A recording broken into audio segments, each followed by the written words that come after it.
അപ്പോൾ ഇത് ഇവിടുത്തെ പഴയ ഒരു മാവാണ് കേട്ടോ. കുറേ വർഷങ്ങൾ പഴക്കമുണ്ട് ഇതിന്. ഇത് നഴ്സറിയിൽ നിന്ന് തൈ വാങ്ങി നട്ടതാണ്. അപ്പോൾ എന്തോ വലിയ നല്ല തരം മാങ്ങയാണെന്നൊക്കെ പറഞ്ഞിട്ടാണ് അവർ തന്നത് നഴ്സറിക്കാർ. പക്ഷേ ഇത് ശരിക്കും നാട്ടുമാങ്ങയാണ് കേട്ടോ. അപ്പോൾ നാട്ടുമാങ്ങ ആദ്യം ഉണ്ടായി വന്നത് ചെറിയ ചെറിയ മാങ്ങയായിരുന്നു, ഒരു കാട്ടുമാങ്ങ പോലെ. എന്നിട്ട് പിന്നെ ഞങ്ങൾ വെട്ടിക്കളഞ്ഞാലോ എന്ന് ചോദിച്ചാൽ പിന്നെ ഉണ്ടായി വന്നപ്പോൾ നല്ല മാങ്ങയായി കേട്ടോ.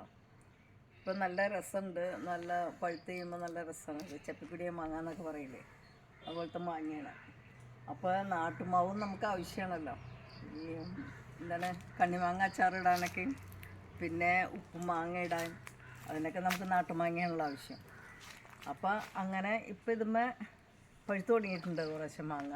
ആദ്യം ഉണ്ടായ മാങ്ങകൾ കുറേശ്ശെ പഴുത്ത് തുടങ്ങിയിട്ടുണ്ട്. പിന്നെ ഇപ്പോൾ കണ്ണിമാങ്ങ ഉണ്ടായിട്ടുണ്ട്, പിന്നെ പൂക്കളുണ്ട്. അപ്പോൾ ഈ മാവിലെ മാങ്ങ ഒരു 3 മാസം 4 മാസത്തോളം ഉണ്ടാവും ഞങ്ങൾക്ക്. അപ്പോൾ അങ്ങനെ കുറച്ച് മാങ്ങകൾ വീണിട്ടുണ്ട്, അതൊക്കെ ഒന്ന് പറക്കിയെടുക്കാം.